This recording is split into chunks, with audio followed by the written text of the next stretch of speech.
Welcome to Snap Decisions. I'm Brian Marks. And I'm John Young. Thanks for joining us on this new adventure, our inaugural podcast. First one. Here we go. Out of the gate strong. Let's do it. All right. So what are we doing here? Is what many of you might be asking. Or both of you. Myself, I'm personally fascinated by people's individual journeys and, how they got here, what choices and pivots did they control and make on their own, which ones kind of were a forced hand for them. What are those snap decisions and timely decisions that people had to make along the way? And so, John, I think that, I'm looking forward to having some great conversations with people. Same. And I love that you want to talk to us people and get those interesting stories. For me, I've always been fascinated with the way positioning happens, whether it's a brand or a product or a person. And when you came to me with this podcast, after we both had the conversation of, does the world really need another podcast? I got excited with the idea of hearing and exposing some of the behind the scenes stories about just how things get positioned in the world. And I think we can line up some really interesting guests to talk about what they've done and the decisions they've made in the moment that kind of changed the course of, how a brand shows up in the world, or how a person shows up in the world, or how they've shown up in the world. Yeah. Yeah. It should be fun. And we toyed with the idea of calling What the World Needs Now as one more podcast, but we chose Snap Decisions. It wouldn't fit on the cover art. So let's get into Snap Decisions. So, we will be having a guest on most episodes, and there's some episodes where it'll just be John and I going back and forth on some different topics and making our own snap decisions in the moment. So let's get right into it. What do you think? Do it. All right. So one of the interesting things that I saw recently, which was creating a little bit of an online stir for marketers, is a brand update that Johnson & Johnson is making. And so it's kind of a two-headed monster here. Number one, they've created a house of brands for their consumer side. And instead of calling their consumer products Johnson & Johnson, they launched a new brand called Kenvue, which I don't know what that means. Rolls off the tongue. Rolls right off the tongue. And then the second thing that they did is they updated their logo. They removed the cursive. One of the things that they were saying was that the cursive doesn't resonate with the younger audiences any longer, which, I would say like, hey, Super Bowl, let's remove the Roman numerals because kids don't know Roman numerals anymore. So yeah, they might do that. Yeah, exactly. I mean, they're talking about moving it to London for someday in the future, which would be a terrible idea. But go ahead. Well, let's talk about that for a second, because it would bring the Super Bowl up on a Sunday 3 hours. So instead of starting at 6, they would start at 3. Yeah. You're not on board with that? No. What about the Saturday Super Bowl, which a lot of people are clamoring for? Would you be on board with that? I could get my head around a Saturday Super Bowl. Sure. Okay. All right. Back to Johnson & Johnson. Back to Johnson & Johnson and no one can read our cursive logo anymore.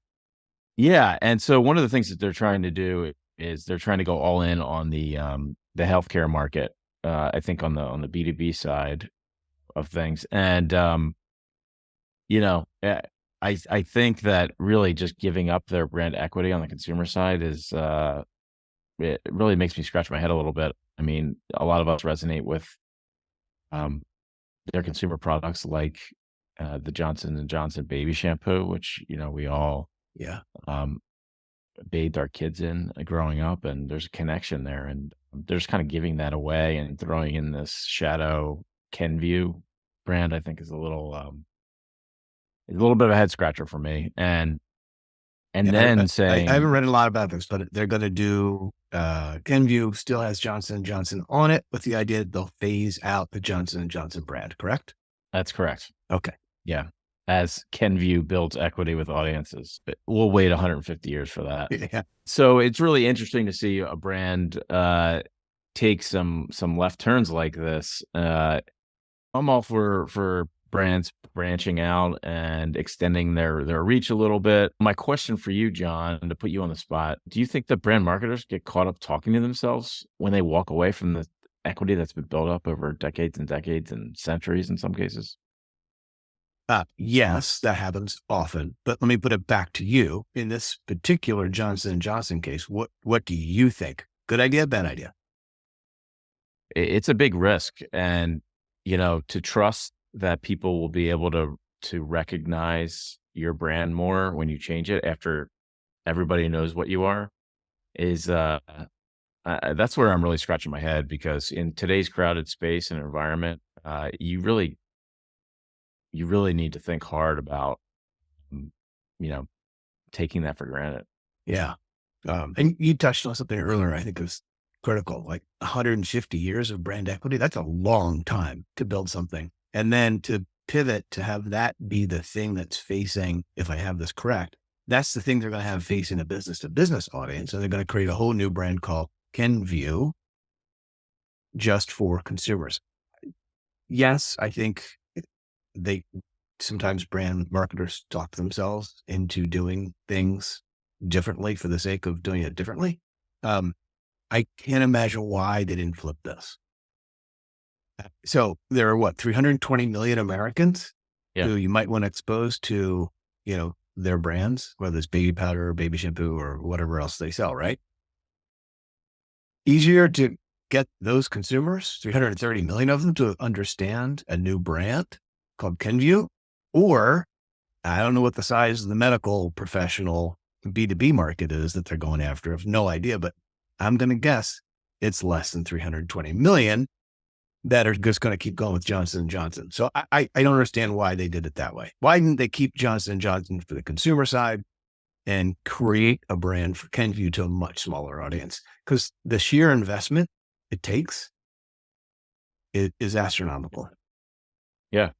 That's what I don't understand here. Yeah, I mean, maybe they thought that they got a little bit of equity out of the Johnson& Johnson name, on the healthcare side with the COVID stuff, Yeah. and wanted to kinda run with it. Um, I saw some threads on social media, where people are commenting on the logo change, and Oh, yeah. some people were saying only marketers care about logo changes. But There's to some me, truth to that, man. You can overwork a logo real easy. yeah. Well, I mean, it was kind of like, nobody cares that they've changed, but, being recognized Yeah. that's a huge thing. And, um, I don't know why you'd want to play with that. So, Yeah. I did see a post from, I don't remember his name, but a fairly prominent graphic designer from actually, someone who's expert in brand identity, referred to this as the ongoing trend towards shitification of brand design, which I think is a technical term. that's it's in a book somewhere. Yeah. All right. Well, John, what do you got for me? All right. So I would like to talk about something called skimpflation. Are you familiar with the term skimpflation, Brian? I have heard of it. Yes. Tell Okay. me more. Well, I've always thought of it as when companies reduce the quantity or quality of a product, and it in the end the consumer gets less for the same amount, or pays more for less. Apparently, there is a distinction between skimpflation, which is reducing the quality of the product, and there's shrinkflation, which is reducing the quantity of a product. I kind of blend it together. I always thought it was kind of the same thing, but whatever. That's not what I want to share. What I want to share is a few months ago, I have a favorite brand of granola, right? I love this stuff. My son loves it. Mm, I always get it. I won't name the brand. And granola in general is already kind of pricey. yeah. So now the one I loved it wasn't like a designer artisanal granola. It was kind of more middle of the road. Okay. I'll call it mass organic. Okay. Yeah. Uh, and a few months ago, they changed the packaging and the quantity went from, I think I wrote this down, to 13.2 ounces to 11 ounces. Ah, Yeah. So they changed the size of the package. They changed the package from a cardboard box, the traditional cereal box, to Now I guess it's all the granola is in pouches now, plastic pouches. So, and the price at the same time went up. This is anecdotal, but I've been seeing probably 50 cents to a buck more for a bag. And by the way, it's an organic brand, but they've clearly introduced more plastic into the mix here because it's a thicker, plastic Yeah. package. So, um, it kind of pissed me off. And obviously there have been some real drivers of this stuff, right? You've got in the COVID era, there's supply chain issues, logistics issues. We all experienced that. And I think we kind of got used to, all right, stuff might not be as good as it used to be or whatever. I recently had to get an air conditioner repaired. And the guy said it was a COVID part that went, like a tiny little, $3 transistor or something. And he referred to it as a COVID part as if that was a thing. And I think it might be. It might be a thing. All right. So there's that. And then there's inflation, right? We've all been hearing about inflation. I believe that a lot of these consumer packaged goods companies are using both of those things and, 3 years of experience with those things to give us less product or shittier product. I'll call that BSflation. And, I'd love to have an expert to verify this. I'd love to do a whole podcast on this topic, but my take is it's rampant and happening with pretty much every single everyday consumer packaged good product line out there. So Brian, is this grumpy old man syndrome that I've got, or CPG companies taking advantage of us on a kind of wide scale now? Well, let's be honest. You are a grumpy old man, but Guilty as charged. However, in this case, I think you're 100% right. I mean, I think people are definitely taking advantage of the fact that they can get away with that right now in the COVID era. Yeah, it's happening more and more, and I think that when you find brands that stay true to who they are and don't take advantage of their customers, I mean, I think those people will be rewarded more and more. But I think everywhere you're looking right now, that kind of thing is happening. And any so examples that you've seen, like anything in your daily life that you're like, oh, what the hell is that? the only relatable thing that pops in my mind at first is, I don't know that this hasn't made the product worse, but in the alcohol industry, they're selling 4-packs of these Yes. cocktail drinks, Yeah. and 4-packs of beer that now are more expensive than the 6-pack used to be also. yeah, and so like that's just I feel like they're trying to get every cent out of this, and yes, I need more than one 4-pack. And it's driving me nuts I saw a every time I go to the 4-pack. liquor store. I saw a 4-pack of a really good beer. It's a really good beer from a local brewery. 12-ounce cans, 4-pack for $18. And I'm like, I can go to a bar and spend that much on a beer. What's going on? Well, I've been doing that equation too, and so it's really interesting when you're starting to pay as much at the liquor store as you could to go down the street. Yeah. And yeah, so I think that they are finding ways to take advantage. And with the summer drinks, the summer cocktail drinks, they just keep getting pricier and pricier, and Yeah. I feel like the going rate on some of these are just getting higher and higher. So I don't know where that ends, but Yeah. I'm seeing it there. The other Again, place, I think it's not just inflation. And I think it's not just kind of like COVID stuff. I think it's opportunistic. yeah, and so there's like I think people feel like there's a license to be able to go and do it right now, and until people like us call them on it. And right. So how do we prove this? How do we call them on it? And what are we going to do? Well, it's like the cost of a sporting event ticket. I mean, the only way, Yeah. or the cost of a drink at a stadium. I mean, the only way this stops is if you stop buying the thing, and consumers have shown that they will not. Yeah. When you go into a different granola brand. Instantly. Oh, you did? Oh, 100%. Oh, So wow. I switched More power brands. to you. Like I'll go back once in a while if they do have a little bit of a discount, which by the way, I think the sales on that brand are happening less and less often too. When I see it, I'll do it. I still like it, but they lost me as the weekly shopper, right? I would get a couple boxes of stuff a week probably, and that's not happening anymore. The thing that gets me about this one is the paying more for less. Yeah. Cereal Yeah, is rampant for this. Like if you look at, and I love my local grocery store has an app that lets you, if you look for a specific, I'm going to say cereal, right? Pick a yeah, brand, it'll give you like 15 different sizes. And unlike in the store, which is kind of harder, it's very clear to see the price per ounce. Same cereal, different package sizes. The price per ounce is all over the map. So they're clearly like doing some family size, super size, fun size, idiot size, whatever, changing the packaging on a regular basis to kind of keep us on our heels and occasionally buying the one that's way higher on a unit price. Good Lord. All right. I'm done now. Rant over. well, yeah. Well, the streaming services are doing this too. Ah, yeah. Netflix. I swear every quarter that they keep raising their price, and they're not making as much content as they used to, and No, so I know that they've built such an audience now that people feel like they can't get rid of it, but they're close to pricing themselves out, and so remember when the argument for the streamers was, oh man, this cable company they keep raising your rates. yeah, And yeah, yeah, we're living it now in the streamers for sure. yeah, and so it'll be interesting to see where that goes because um, they just keep jacking it up, and now they're looking.